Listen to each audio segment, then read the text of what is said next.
Now, actually, my biggest surprise about working for HBO was that it seemed very familiar. It's quite a small, tight unit where I only had to deal with one, sometimes two executives. They placed the creative voice front and center of what they did. Notes were intelligent and offered as suggestions only. If very rarely I said, no, I don't feel that will work, they came back with good grace and said, literally, Armando, it's your show. You decide what's best. This is the secret formula.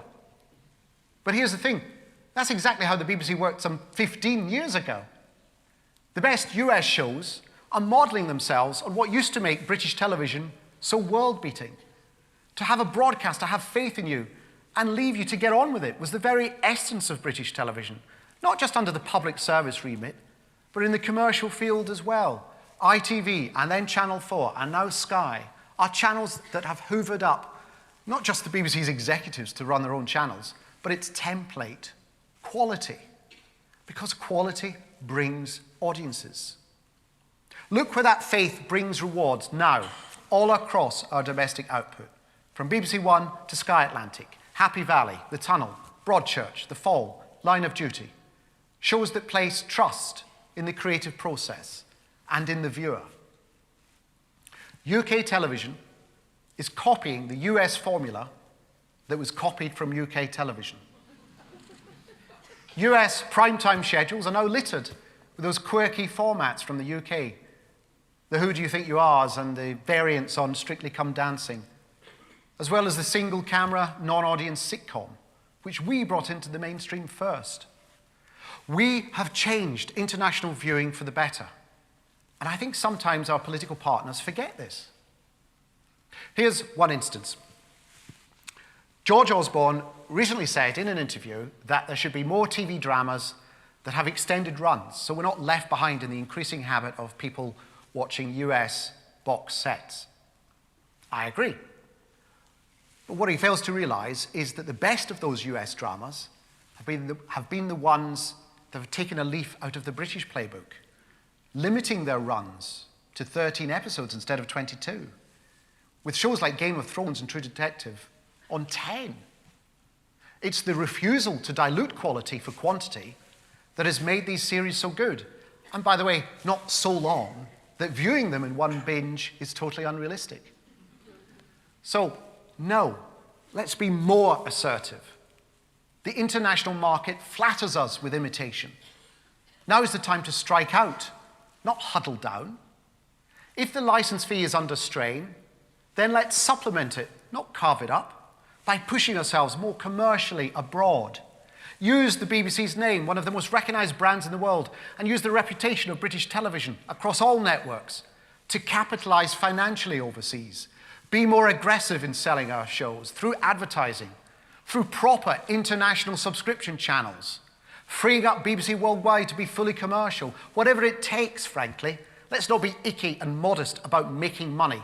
Let's monetize the bejesus Mary and Joseph out of our programs abroad so that money can come back, take some pressure off the license fee at home, and be invested in even more ambitious quality shows that can only add to our value.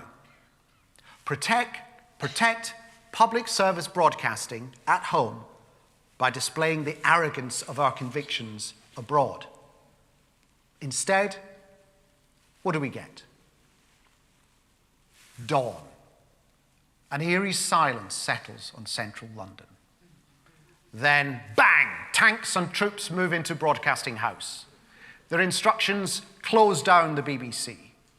A cyber attack obliterates its websites while all local radio stations and DJs are evacuated and pulped. In London, the army handcuffs Lord Hall and escorts him off to a museum. By noon, live atrocities can be seen taking place behind Fiona Bruce. Salford takes a little longer to subjugate as 4 army squadrons land in Manchester and then have to take a shuttle bus. In Glasgow, Nick Robinson is tied up and fired by cannon into BBC Scotland. It only takes a few minutes to tweet his whereabouts, throw open the doors, and let locals do their worst. Meanwhile, in London, ruthlessly, remorselessly, a lone, masked figure moves through the BBC's confusing corridors, killing off the presenters one by one. Dimbleby is down. Norton eviscerated. Mary Berry is cut through like one of her delicious sponges. Meanwhile, Simon Sharma is history. All that's left to defend the battered corporation is one man, Professor Brian Cox. The masked destroyer goes for him, and it's quickly apparent that Brian Cox may be clever and good-looking, but as we've long suspected, is rubbish in hand-to-hand combat. Cox flees to the canteen area, hoping to barricade himself in. It's no use. The automatically opening safety doors are no obstacle to the hooded assassin, who steps through and destroys Cox with a single punch to his beautiful, clever face. And with him, all hope of the BBC remaining in its present form. The assailant stands in the canteen and removes his mask. There, revealed, is Jeremy Clarkson, laughing at the irony of destroying the BBC in a room full of readily available hot meals.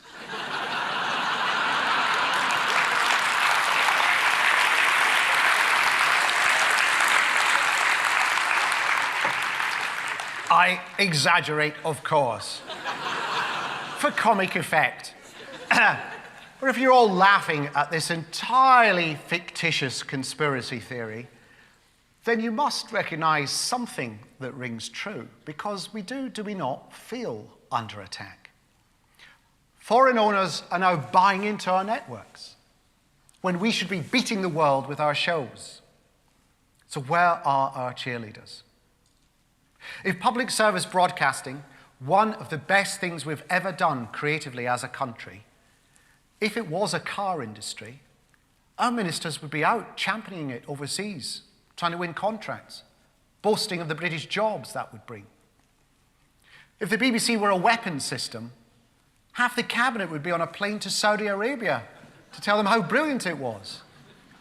And yet it's quite the reverse. They talk of cutting down to size, of reining in imperialist ambitions, of hiving off, of limiting the scope. And they do it with all the manic glee of a doctor, ever so reasonably urging his patient to consider the benefits of assisted suicide. At its mildest, this talk is a background hum, in the form of government ministers telling us what shows they think we should be making, as if they were television's chief commissioners of programmes. For example, the Culture Secretary, John Whittingdale, recently said in an interview that, quote, arguably I'd keep David Attenborough. I'm not sure how practical that last wish is, given the natural life cycle of the human presenter, unless we're prepared to preserve him like the Russians do Lenin. But then there was ministerial confusion on the subject of Strictly Come Dancing. Osborne called it fantastic on the 5th of July, only to clash with Whittingdale, who called the show debatable on the 14th of July, but who then, no doubt under pressure from his Chancellor, swivelled, calling it admirable by the 19th, and then shuffled back ever so slightly to absolutely appropriate this lunchtime.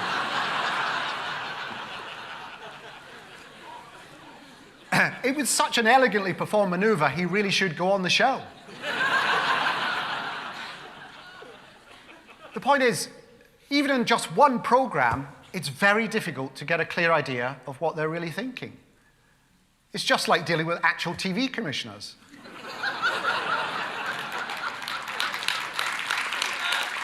But commissioners in direct control of the Treasury.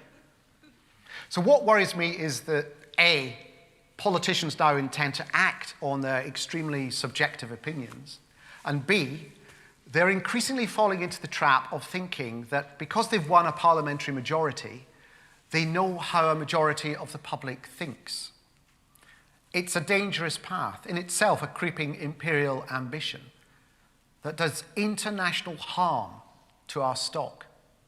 Variety and Hollywood Reporter now daily feature stories about our television service powering down, BBC 4 becoming a shadow of what it was, BBC 3 destined for online, proud boasts about redundancies, acceptance of cuts, Channel 4 toyed with over privatization.